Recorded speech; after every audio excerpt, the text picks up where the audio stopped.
तो चलिए शुरू करते हैं। पढ़ाई लिखाई में ध्यान लगाओ, IAS बनो और देश को संभालो। नमस्कार मित्रांनो, तर आज आपण बघणार आहोत FEL unit 1 introduction to program planning and C programming. तर बघा, त्यात आपण इम्पॉर्टंट क्वेश्चन बघू. तर आधी पॅटर्न बघू पेपरचा. मागच्या वेळेस हे 4 क्वेश्चन आले होते, तर ते 2-3 मार्क्सला होते आणि 2-4 मार्क्सला होते, असं टोटल 40 मार्क्सला युनिट होता. तर आत्ता बॅकलॉगवाल्यांना सेमच असणार आहे, पण जो रेग्युलर FE 2024 पॅटर्न आहे त्यांना यावर्षी 12 मार्क्सला युनिट असणार आहे. मग त्यातपैकी कसं येऊ शकतो मग तुम्हाला सांगतो मी. आता किती मार्काला क्वेश्चन येतील, एक क्वेश्चन 4 मार्काला एक विचारतील, असे करून टोटल तुम्हाला 12 मार्क्सला एक युनिट असणार आहे. तर बघा, इम्पॉर्टंट क्वेश्चन बघू. List of the data types in a C and provide one example of each. आता लिस्ट ऑफ डेटा टाईप्स कोणते कॅर, इंट, फ्लोर, त्यावर तुम्हाला लिस्ट करायची आणि त्याच्यावर एक एक्झाम्पल प्रोव्हाइड करायचं.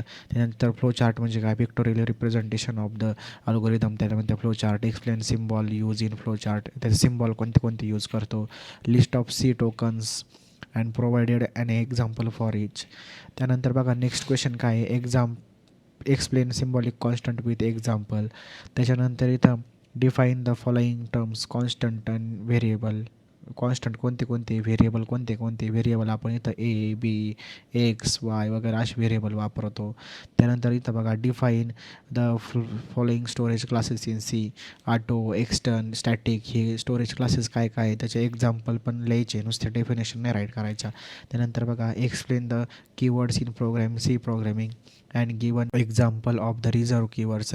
रिझर्व कीवर्ड्स, आपले जे कीवर्ड्स वापरतो सी प्रोग्राममध्ये ते कोणते ते राईट करायची. त्याचे मिनिंग काय आहे, एक्झॅक्ट त्या सी प्रोग्राममध्ये वापर कशासाठी केला जातो ते पण राईट करायचं आहे. नंतर create a simple flow chart to depict the step involved in calculating the area of rectangle.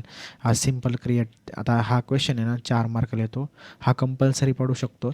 बघा, हा एक 4 मार्काला हे क्वेश्चन आहे, कंपल्सरी पडू शकतात, हे एक. त्यानंतर बघा, draw the flow chart of division 2, हा एक पडू शकतो 4 मार्क्सला. त्याच्यानंतर हा स्टोरेज क्लासेसचा पण पडू शकतो. बघा, हा पण खूप वेळेस विचारलेला आहे. त्यानंतर define constant in what are the different types of कॉन्स्टंटचे टाईप वेगवेगळे कोणते. त्याच्यानंतर फ्लो चार्ट काय आहे, डिव्हिजन फॉर 2 नंबर्ससाठी आपल्याला फ्लो चार्ट डिझाईन करायचा आहे. त्याच्यानंतर एक्सप्लेन डेटा टाईप्स पण वर क्वेश्चन आलेला आहे. बघा, मी तुम्हाला दाखवतो. डेटा टाईप्सवर क्वेश्चन ह्याच बेसिक्सवर याच्यावरच क्वेश्चन विचारले जातात, वेगळं काही विचारले जात नाही, फक्त विचारण्याची पद्धत वेगळी असते. तर जो एकदा एक्झामिनर आहे तो फक्त सेट करताना वेगळे क्वेश्चन तर एकच असणार आहे, फक्त वेगळ्या दृष्टिकोनाने तो विचारणार आहे. बघा, explain the rules of the naming and identifiers वगैरे. आता explain the brief history of the C प्रोग्रामिंगची हिस्ट्री काय आहे, ती कधी आली, काय आली, तिनं त्यात वेगवेगळे कोणते फीचर्स हे केले ते राईट करायचे त्यात. मग त्याचे डेट पण टाकायची, ती कधी झाली. ओके. त्यानंतर बघा, define an algorithm and write an algorithm for addition of the 2 number. आता हा क्वेश्चन पण इम्पॉर्टंट क्वेश्चन आहे, हा इम्पॉर्टंट आहे. हा नंतर हिस्ट्री ही इम्पॉर्टंट आहे, हा एक. त्यानंतर बघा, डेटा टाईप्स हा इम्पॉर्टंट क्वेश्चन आहे.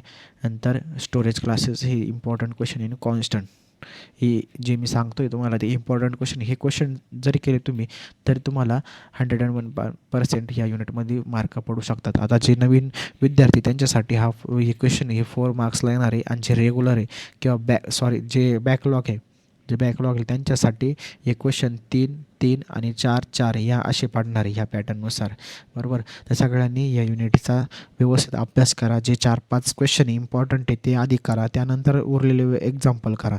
इम्पॉर्टंट क्वेश्चन आहे तुम्हाला प्रोव्हाइड केलेले, हे क्वेश्चन करा. व्हिडिओ आवडला असेल तर व्हिडिओ लाईक करा आणि चॅनलला सबस्क्राईब करा. थँक्यू.